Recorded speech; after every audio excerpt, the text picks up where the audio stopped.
So if Erin O'Toole does not win the Prime Ministership of Canada, there's a number of reasons, maybe because their Conservatives are not strong enough, but a splinter right-wing party led by the proper term would be scandal-ridding Maxime Bernier, who failed in the Conservative leadership race against Andrew Scheer. He runs a party called the People's Party of Canada. They're getting between 5 and 6% of the right-wing vote. And again, if they lose in all those swing ridings, it's Bernier's fault.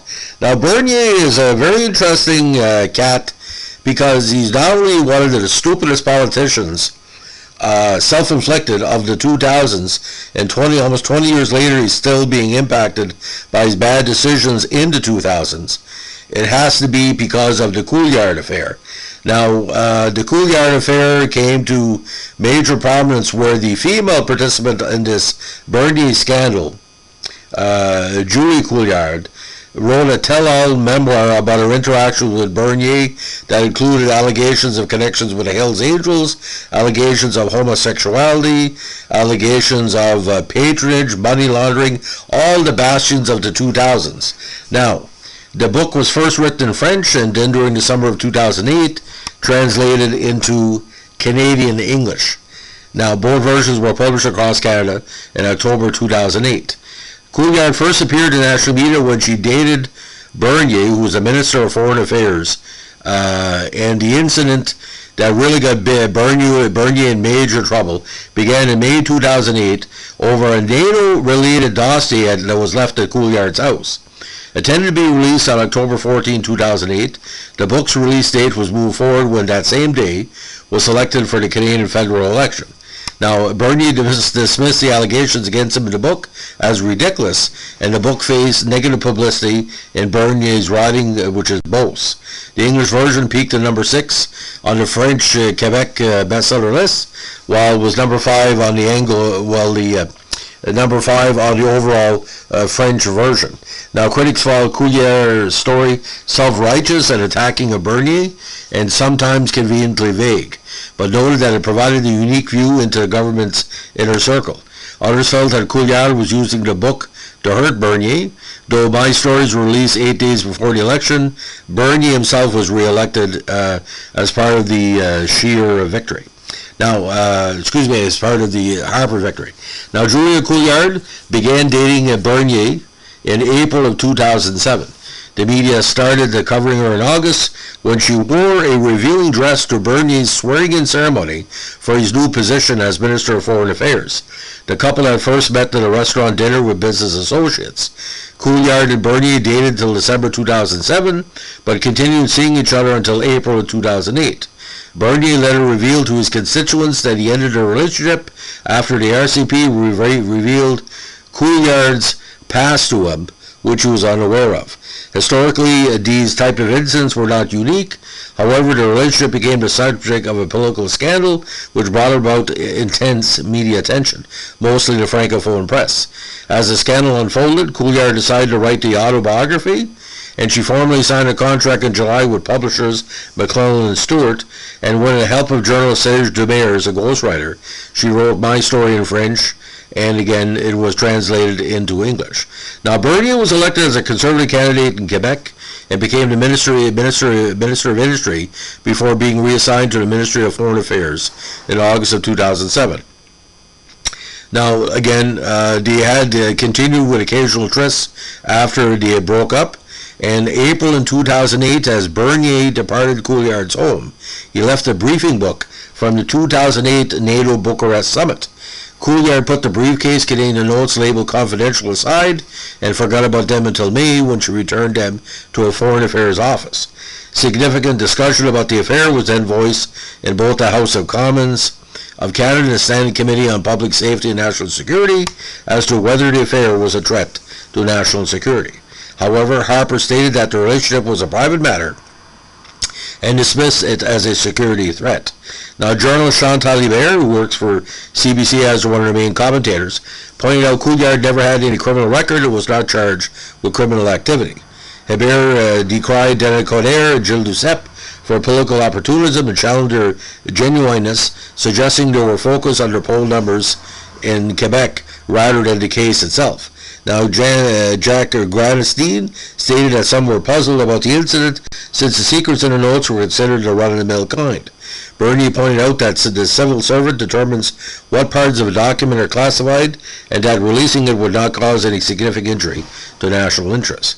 A former staffer for Bernier was critical of how the media handled Bernier's tenure with Foreign Affairs, calling the reporting and Bernier's portrayal over-sensationalized. An internal government report dated July 16, 2008, conducted by the Department of Foreign Affairs, found that the disclosure of the notes would not have caused significant injury to Canadian interests. Now, the media revealed as well that she had been convinced by the Kevlar Group to lobby Bernier in order to gain support for a $300 million lease by transferring 700 federal employees to a Kevlar building project in Quebec City. It was expected that Bernier would be demoted, but he accepted blame for the incident and offered his resignation as Foreign Affairs Minister to Harper, who accepted. A day later, Couillard interview aired on TVA. According to Couillard, Bernier's response to subsequent media coverage made her feel betrayed and abandoned. However, a friend told Jane Tabor that Bernier had plans to resign immediately, but was told to wait it out by the government, who did not want him to step down just before the Prime Minister was about to go to Europe or blow up while the Prime Minister was on the plane. Now, the book begins as an autobiography.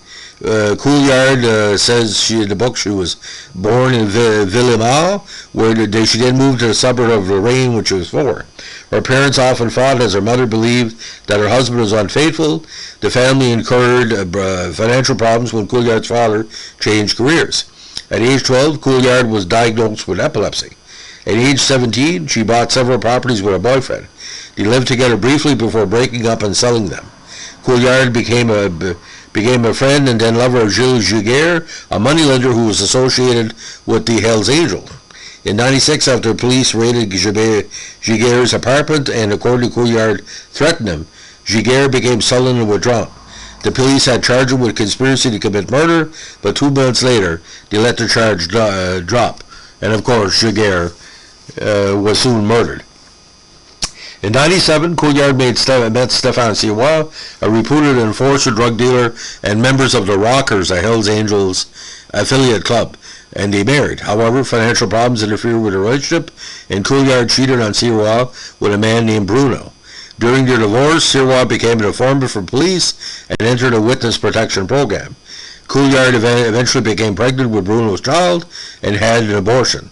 They subsequently separated. Following further personal and financial problems, Couillard declared bankruptcy in 2002. She then began an affair with a married man who abandoned her while they visited Venice, Italy. Now, when she returned to Canada, Couillard launched an airport security firm, Integrated Global Solutions. Now, it was reported that Canadian Air Transport Security Authority offered 2 services to them, along with an auto leasing business. She then began to date Bernard Côté, an aide to Federal Minister of Public Works, Michael Fortier. Couillard then introduced Côté to Philippe Morin of the Kevlar Group, a real estate company which signed a deal with the federal government to acquire land from Kevlar. She also pointed to Morin, René Belrive, and Eric Boyko, who set up a meeting with Bernier as a way to push a deal with the federal government and Kevlar. In April 2007, while attending a Conservative Party of Canada fundraising affair, Couillard was asked to consider being a candidate for the party. Bernier registered Couillard as his designated travel companion with the Ministry of Foreign Affairs in order for Couillard to accompany him on government business. Couillard pointed out that former President George W. Bush was impressed when he brought her around. In her book, Couillard accused Bernier of being intellectually lazy, preoccupied with his appearance, and concerned that he appears gay. She writes that Bernier privately criticized Prime Minister Harper's eating habits, his physique, whispered negative comments to Couillard about members of his electoral district, and he did not own a laptop, frequently using her house and home computer as a second office. She adds that Bernier thought about making a leadership run after hearing rumors that Harper wasn't going to stay long, and that Bernier opposed the invasion of Iraq contrary to his party stance, and had issues with the Afghanistan war, which was just the preamble of what he stands for with the PPC. Now, during his time as industry minister, she revealed that a loyal staffer to Bernier had disrespected the authority of the PMO, who wanted him to be removed. Couillard also mentioned that she never talked to Bernier about the Kevlar deal, but that Bernier used his position in Treasury Board to prevent the deal from happening over concerns of conflict of interest. Couillard goes on to describe in the book the NATO incident and the ensuing media coverage from her perspective. Now, again, the book came out October 14, 2008, and 17,000 copies, top 10 box office in the book list. Now, in response to the book, Bernier dismissed the contest as soap opera politics and completely ridiculous. Writer William Johnson said the story unfolds like Pulp Fiction or a soap opera and compared Couillard to the abused heroine in Justine who does not learn from her calamities. Charlie Gillis from Maclean's blogged he's reading the book and noted that it felt like Couillard had a desire to hurt Bernier. Now, the book faced negative publicity in both. Bernier's writing, Reddy Roy, a 26-year-old Liberal candidate in the debate, suggested that Bernier is homosexual, which faced backlash from Bernier's constituents. Now, Bernard Landry was also critical of Couillard over accusation of Bernier's intellectual laziness, stating, "He was kind, charming. He was not a friend, but he was a collaborator I like." Now, after the events, Bernier apologized to family members who was negatively impacted by the incident. In addition, he explained that it made him rethink his political career and avoid taking government information out of his parliamentary office. Bernier went on to win his election in Beauce with 62% of the vote, and the Conservatives won federal re-election. Bernier was not appointed to a cabinet post, even though it had been rumored. Bernier eventually returned to cabinet following the 2011 election, in which the Conservatives won a majority as Minister of State for Small Business and Tourism. Now, the RCMP eventually launched investigations into how Couillard obtained the secret documents, whether Couillard's mother was offered a patronage appointment by a Conservative Party official to the Immigration and Refugee Board of Canada, and whether there was influence peddling during the land sale between the Kevlar Group and Public Works. Coté eventually resigned after the deal was considered a conflict of interest. Now, as of this podcast, Bernier is a candidate in the Canadian federal election, as well the leader of the PPC, and no longer sits as an MP. Now, in 2017, the CBC reported that Bernier was going to release a book about his political career. When asked about Couillard, he stated that she won't receive nearly as much attention in his book, and that is all behind me. I made a paragraph about that, nothing new. Now, how much of the Hells Angels was she involved with? Was it by association?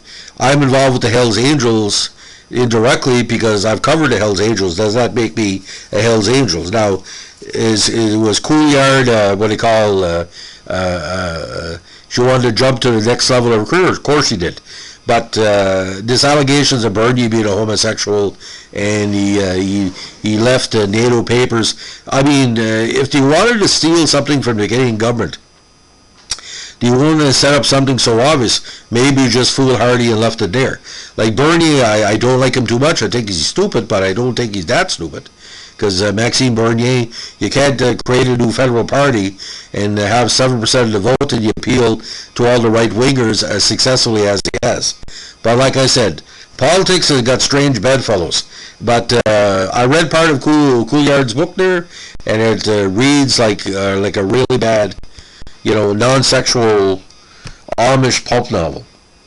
That's my story, or mon histoire, as she calls it. So, if you are running for government, if they can track down the Hells Angels, 4 degrees of separation, be transparent.